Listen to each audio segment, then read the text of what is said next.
primeiro conceito de nossa matéria é uma expressão em inglês.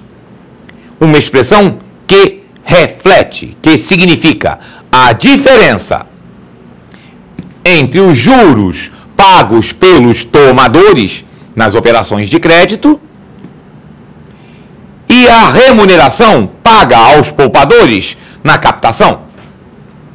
Como vimos, toda operação de crédito tem juros, mas nem toda a captação é remunerada.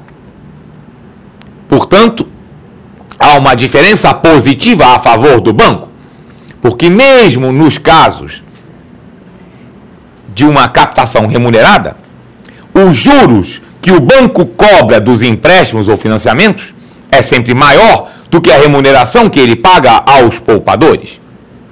Essa diferença tem o nome de spread. É o famoso spread bancário, bastante comentado, bastante criticado, porque no Brasil o spread bancário é um dos maiores do mundo.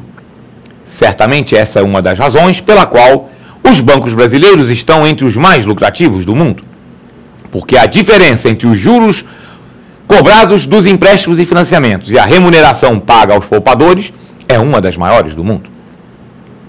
Vamos dar dois exemplos para que você veja realmente como é forte, como é expressivo o spread bancário brasileiro.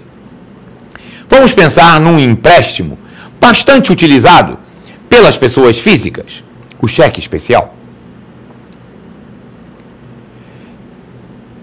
Os juros do cheque especial está, digamos, em torno de 8% ao ano. Desculpe, ao mês. 8% ao mês. O que dá mais de 100% ao ano. Se fosse juro simples, seria 96%, mas lembre-se que os juros de cheque especial é juro composto, é juros sobre juros. Você tem aí o Excel, faça a sua conta e verifique quanto dá um juro anual com uma taxa mensal de 8% ao mês. Mais de 100%. E quanto o banco paga ao poupador que está fornecendo o recurso para que o banco conceda esse empréstimo de cheque especial? Para falar nisso, precisamos de um outro conceito. Tela branca.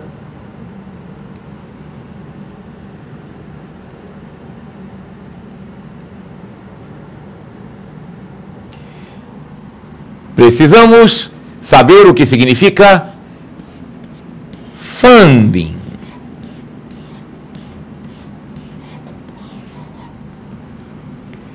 Funding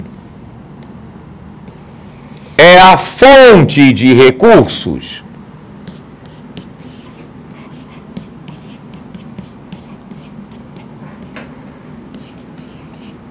utilizada pelo banco para conceder o empréstimo ou financiamento. Ou seja, o funding é o tipo de depósito utilizado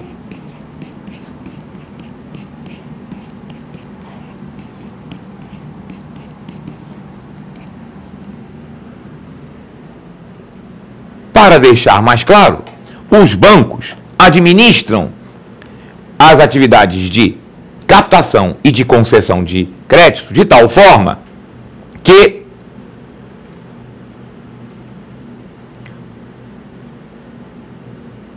aquele depósito que tem uma determinada remuneração será fonte de recursos para uma determinada operação de crédito.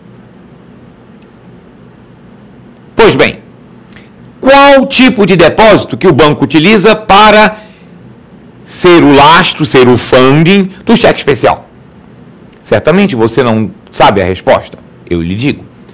Depósito à vista e CDB. CDB paga menos que 1% ao mês. Depósito à vista não paga nada. Então vamos fazer uma conta, uma média de 0,5% de remuneração paga aos poupadores para financiar o cheque especial. 0,5% ao mês em um ano dá menos que 7% no ano.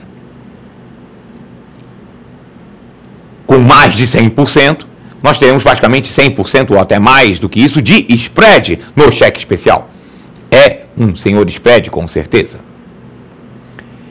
Vamos utilizar um outro exemplo, o financiamento imobiliário. Qual é o funding do financiamento imobiliário para a classe média? Basicamente, poupança.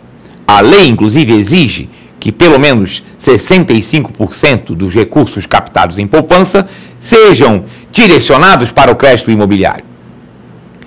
E a poupança rende 0,5% ao mês, mais a TR, o que dá 6, alguma coisa ao ano com juro capitalizado. O financiamento imobiliário tem uma taxa de juros anual em torno de 11%. Alguns mais, outros menos, mas vamos usar essa média. O que dá um spread anual em torno de 5%. Aí você faz a conta, em princípio, acha uma diferença enorme em relação ao cheque especial. Em termos numéricos, realmente a diferença é grande.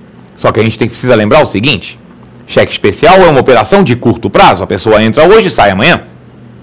Financiamento imobiliário é uma operação de longo prazo. A pessoa paga o imóvel durante 25, 20, 30 anos. 30 anos com um spread de mais de 5% ao ano. Se fosse juros simples, daria 150%. Como é capitalizado, dá mais de 200%. Você compra um imóvel e paga 3%. Portanto, o spread bancário brasileiro realmente é bastante elevado. E agora vamos voltar àquele esquema que nós tínhamos visto na tela anterior.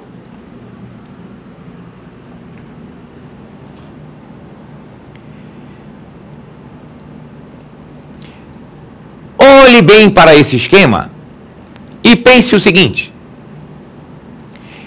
em que ponto desse esquema o banqueiro está tirando dinheiro do bolso dele? Olhe bem para esse esquema e pense e responda para você mesmo. A resposta é: em momento nenhum. Porque banco não opera com dinheiro do dono. Banco opera com dinheiro dos seus clientes. E pense bem, quem são os poupadores? São os clientes dos bancos, aqueles que possuem, em algum momento, dinheiro nas suas contas. Ou seja, todos os clientes dos bancos, pessoas físicas e jurídicas, em algum momento, têm dinheiro nas suas contas. E quem são os tomadores? Também os clientes dos bancos, pessoas físicas e jurídicas, porque todos nós, cotidianamente, estamos precisando de alguma operação de crédito. A gente precisa entrar no cheque especial de vez em quando para fazer frente a alguma emergência, alguma eventualidade. As empresas precisam de capital de giro, porque elas têm uma conta para pagar hoje, mas só vai receber semana que vem, então tem que cobrir esse buraco no fluxo de caixa. As empresas precisam ampliar os seus negócios, precisam financiar. Ou seja, banco é aquela instituição que empresta o nosso dinheiro para a gente mesmo. E que no Brasil nos cobra um spread bem salgado para fazer isso. E aí você deve estar pensando: bom, então ser banqueiro é o melhor negócio do mundo? Até é verdade. Mas não é tão sensacional assim quanto parece, porque este nosso esquema tem uma falha de conceito que nós ainda não vimos. A falha é a seguinte: do jeito que esse esquema está desenhado, do jeito que você está vendo até agora, nós estamos partindo do pressuposto, do princípio, de que todos os tomadores irão pagar tudo que pegaram emprestado. E a gente sabe que isso não é verdade. A gente sabe que sempre acontece alguma inadimplência. Mas não é pelo fato de que alguns tomadores, ou mesmo muitos, se o banco tiver sido pouco criterioso nas suas operações de crédito, a inadimplência pode aumentar. Pode até comprometer o retorno dos recursos para o banco. Mas os poupadores não têm nada com isso. Não é possível admitir, não é possível imaginar que o banco deixe de devolver o dinheiro dos correntistas porque houve inadimplência. Isso não acontece.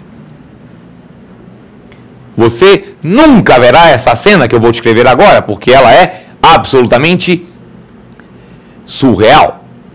Imagine o seguinte: você vai no banco, no caixa eletrônico e não tem dinheiro. Até aí tudo bem. Mas você entra na agência e não tem fila, tem uma multidão e o gerente está dizendo o seguinte: a inadimplência foi muito grande, as pessoas que nós emprestamos não estão nos pagando, então nós não podemos pagar aos senhores que querem sacar dinheiro das suas contas correntes. Isso seria uma quebradeira no banco. Essa cena não existe. Isso não acontece. Mas você ficar sabendo que o seu banco está sofrendo esse tipo de problema, que a inadimplência nos empréstimos que ele concedeu aumentou. Isso é uma cena que acontece, porque essas informações circulam, as pessoas ficam sabendo. E aí imagine o seguinte: se você é cliente de um banco que fica sabendo que este banco teve problemas de inadimplência, o que você pensa em fazer? Vou lá tirar o dinheiro do banco. Só que, se todo mundo for tirar dinheiro do banco ao mesmo tempo, não tem dinheiro para pagar todo mundo. E o banco quebra. Porque olha o esquema. O dinheiro não está no banco, não está lá dentro, o dinheiro está circulando. E não volta todo ao mesmo tempo, volta em prestações. Se todo mundo for tirar o dinheiro ao mesmo tempo, é aquilo que nós chamamos de corrida bancária. E uma corrida bancária quebra o banco. Não tem banco no mundo, mesmo que ele esteja bem administrado, que não tenha inadimplência alta, que esteja nos padrões normais. Mesmo assim, se todo mundo for tirar dinheiro ao mesmo tempo, não tem dinheiro para pagar todo mundo. O banco quebra. E aí perceba o seguinte: nós contamos uma situação. Aquele banco que você era cliente teve problemas sérios de inadimplência, todo mundo correu para tirar o dinheiro e o banco quebrou porque não tinha dinheiro para pagar todo mundo. Agora imagine o caso do seu vizinho, que é cliente de um banco mais ou menos do mesmo tamanho do seu. E o banco que o seu vizinho é cliente não tem nenhum problema de inadimplência. Foi um banco bem administrado. Só que nem você nem seu vizinho são estudiosos de economia. Não entendem muito do sistema financeiro. O banco que você era cliente quebrou porque todo mundo foi lá sacar. O seu vizinho ficou sabendo.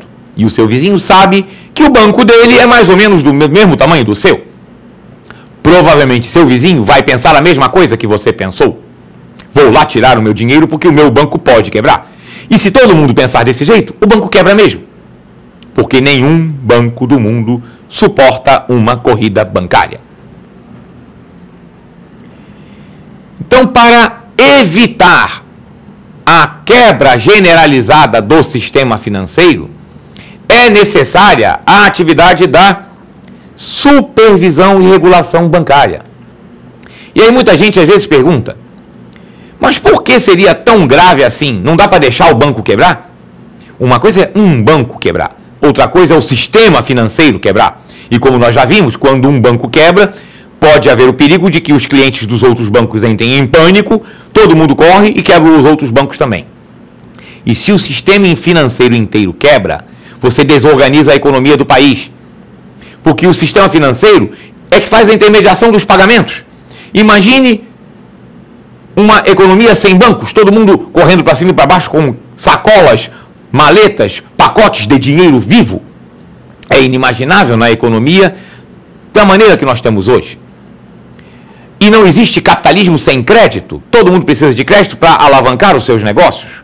Por isso é que o meu livro diz: garantir a solidez e a credibilidade do sistema financeiro é uma tarefa tão importante que não pode ser cumprida apenas pelos instrumentos de mercado. São necessárias forte regulação e fiscalização por parte do Estado para que este objetivo seja alcançado.